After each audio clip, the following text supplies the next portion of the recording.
Hey, c'est Quentin. Et aujourd'hui, on va voir comment ajouter un titre sur Final Cut qui laisse au spectateur l'impression qu'on a écrit le titre à la main.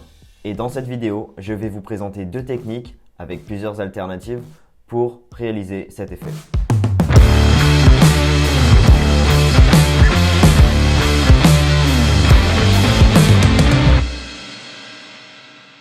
C'est parti pour voir la première technique. Voilà comment ça va se présenter. On va commencer par aller chercher une police d'écriture dans le style un peu de script, de graphe. Ensuite, on va installer cette police sur notre Mac directement. Et ensuite, on ajoutera un titre sur Final Cut avec cette police et on verra comment on la fait apparaître.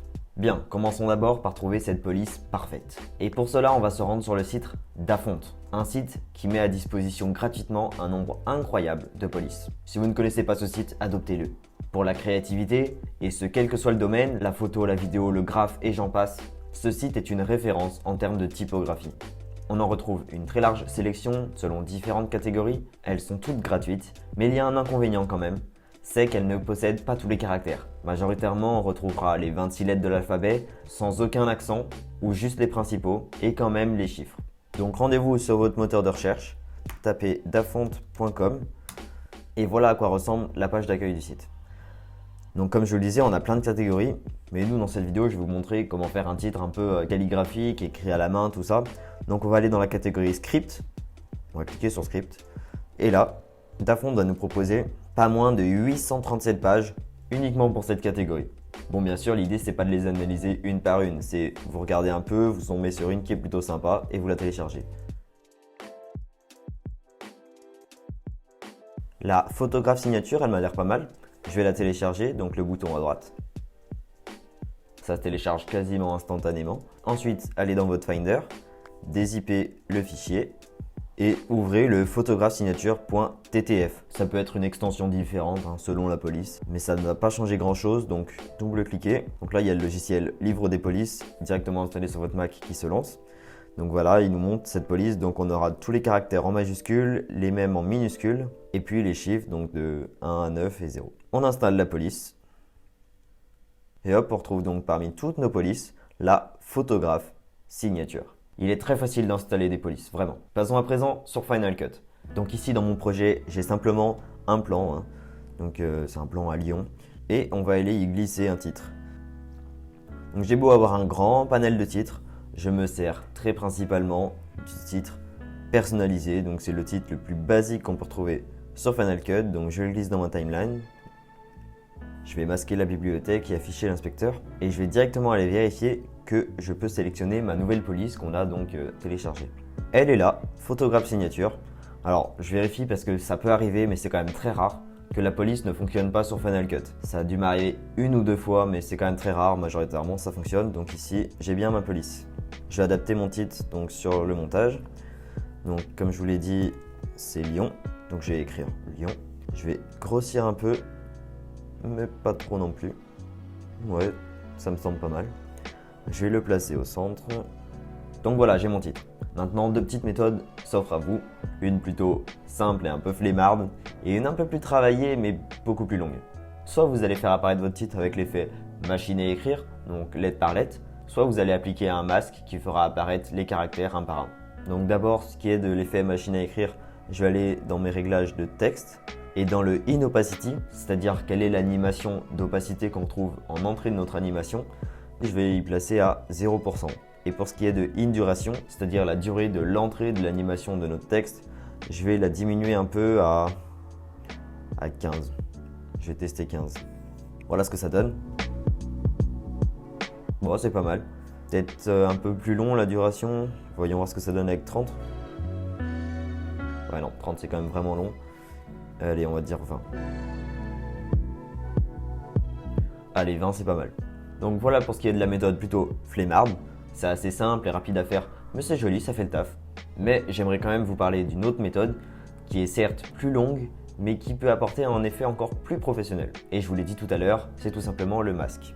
Donc je vais enlever tout ce qui est d'animation d'entrée, donc la petite flèche à droite, donc là on n'a plus d'animation. Et je vais d'abord créer un plan composé de tout ça. Comme ça va éviter de nous déplacer le texte à chaque fois que je bouge mon masque tout à l'heure. Et voilà. C'est-à-dire que là, mon titre, il est sur un calque qui prend toute la taille du montage. Donc ici, 1080 pixels.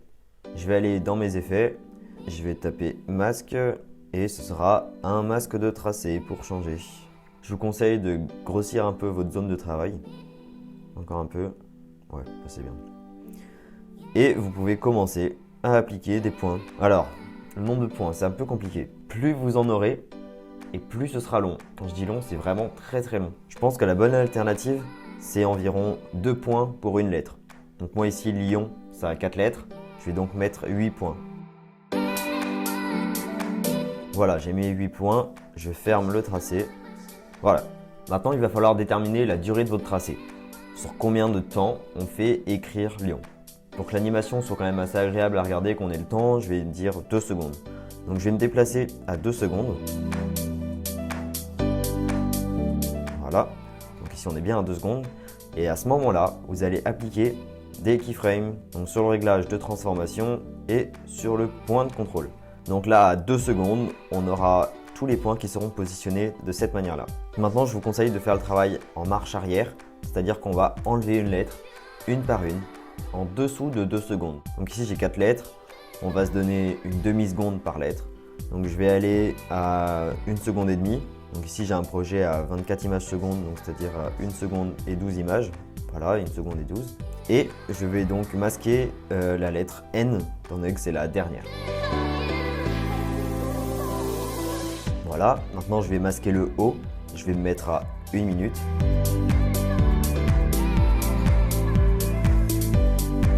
Voilà, très bien. Maintenant je vais y masquer le Y à 12 images. Maintenant, je vais y masquer mon L, donc à 0 image au tout début, avant même qu'on commence à écrire le texte.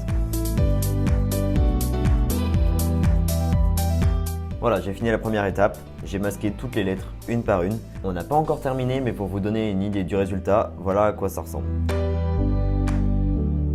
C'est pas parfait et on peut voir les limites de cette méthode. Vous allez suivre le sens des lettres. Ici, mon Y qui se dévoile et en haut et en bas en même temps. Le O pareil et le N un peu pareil, mais ça choque moins. C'est là où je vous disais, plus vous ajoutez des points et plus vous passez du temps, vous faites image par image, vous pourrez dévoiler une lettre comme si vous l'écrivez. Mais c'est très très long pour un résultat finalement très court. Donc c'est un peu dommage. Toutefois, on va essayer de peaufiner un peu notre masque, histoire de le rendre un peu mieux, mais on n'arrivera jamais à un résultat parfait avec 8 points.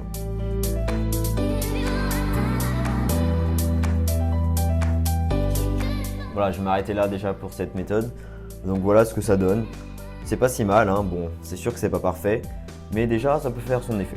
Un petit détail que je vous ai pas dit, c'est pour que le texte ressorte mieux, vous pouvez diminuer un peu l'opacité de votre arrière-plan. Donc ici mon plan en fond là. Vous allez donc sur votre plan, dans Compositing, vous avez l'opacité et là je vais la mettre à 65%. Ouais. Bon, ça assombrit pas mal le plan, mais bon, vu que c'est un plan, on voit que le ciel il est bas, c'est quand même le début de la journée, ça peut bien marcher comme ça. Ok, maintenant voyons une technique complètement différente et qui va nécessiter un téléphone. Pour faire simple, on va enregistrer l'écran du téléphone pendant qu'on écrit notre texte sur une application de prise de notes ou une application de dessin. Dans mon cas, je vais utiliser l'application Notes de mon iPhone. Pour commencer, je vais utiliser un mode sombre pour avoir un arrière-plan de mon dessin complètement noir. Pour ce faire, j'ai utilisé le mode sombre que j'ai sur mon iPhone. Si vous êtes sur une application de dessin et que vous n'avez pas la possibilité d'avoir un arrière-plan sombre, griffonnez tout simplement au noir sur tout le fond de votre projet.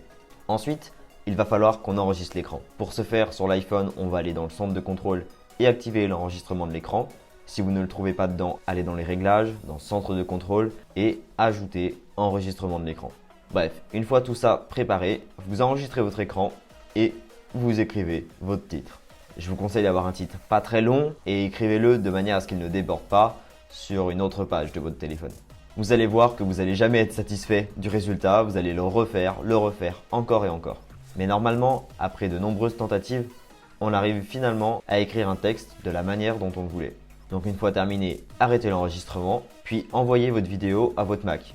Si vous utilisez un iPhone, je ne peux que vous recommander d'utiliser AirDrop, puis sinon vous pouvez vous l'envoyer par mail.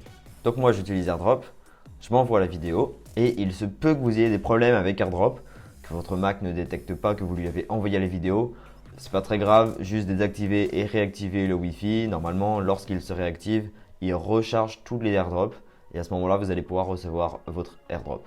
Donc une fois que vous avez la vidéo sur votre Mac, vous allez tout simplement la glisser dans la timeline. Donc voilà, je la glisse sur mon projet. Et là, vous allez laisser Final Cut faire l'importation. Plus votre vidéo va être longue, plus l'importation sera longue, c'est évident. Et on va commencer par enlever toute la grosse partie qui m'est absolument inutile. Voilà. Donc ici, j'ai mon tracé. Je m'y suis repris en plusieurs fois. J'ai d'abord fait un L et un Y où j'étais satisfait. Et ensuite, j'ai refait plusieurs fois à nouveau pour avoir le O et le N. Donc si vous y êtes pris en une seule fois, tant mieux. Moi ici, dans mon cas, je me suis repris en 2 fois. J'étais pas satisfait. On raccorde les 2 vidéos. Et voilà.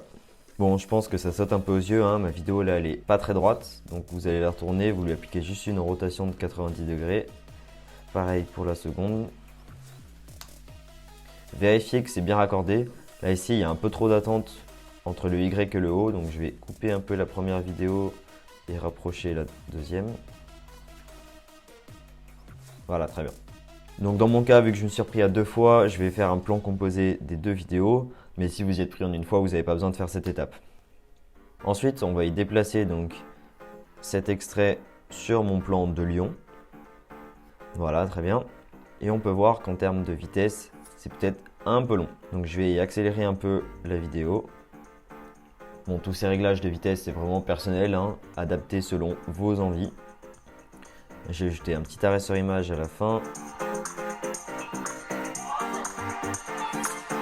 Maintenant, on va éditer un peu la vidéo, histoire de l'incruster donc dans notre plan de lion et de couper un peu tout ce qui est inutile sur l'image.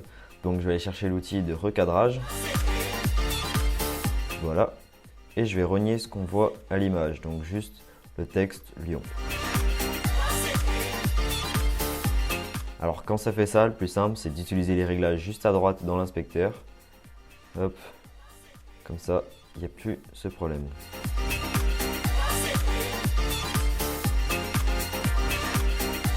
Il se peut que vous sortez du plan sans le faire exprès, donc recliquez sur votre plan du texte et vous retrouvez à nouveau le réglage.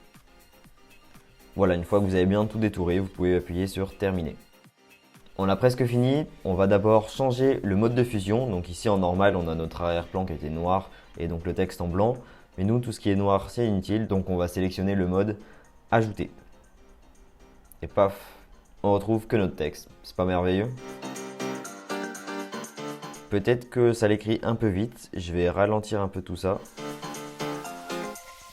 Donc voilà, c'est à peu près fini. Dernière chose, je vais rapetisser un peu ce texte que je trouve beaucoup trop gros. Je veux vraiment qu'il soit un peu comme tout à l'heure, tout petit au centre. Le premier, il était comme ça, le deuxième comme ça. Oh, c'est pas mal. Comparons donc un petit peu les 2 méthodes qu'on a pu voir. Donc la première avec le masque, voilà ce que ça donnait. Et voilà la deuxième. Bon, c'est des effets un peu différents, mais je trouve qu'il manque un petit dernier truc, un petit dernier réglage. Et oui, c'est le motion blur, bien évidemment. Le motion blur, pour de l'animation, c'est indispensable. Ici, on écrit un texte, mais image par image, c'est pas parfait, quoi. Quand on écrit, ça saute pas des passages comme ça entre ce point-là et ce point-là. C'est pas possible. Donc, on va y ajouter du motion blur.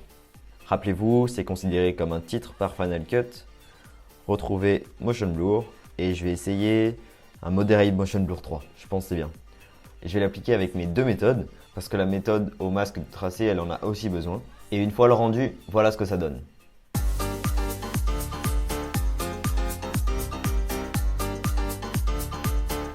C'est franchement très sympa. Moi, j'ai une petite préférence sur la méthode au téléphone. Je trouve que ça fait vraiment un rendu original qu'on n'a pas l'habitude de voir. Donc voilà pour cette vidéo un peu plus longue que d'autres fois.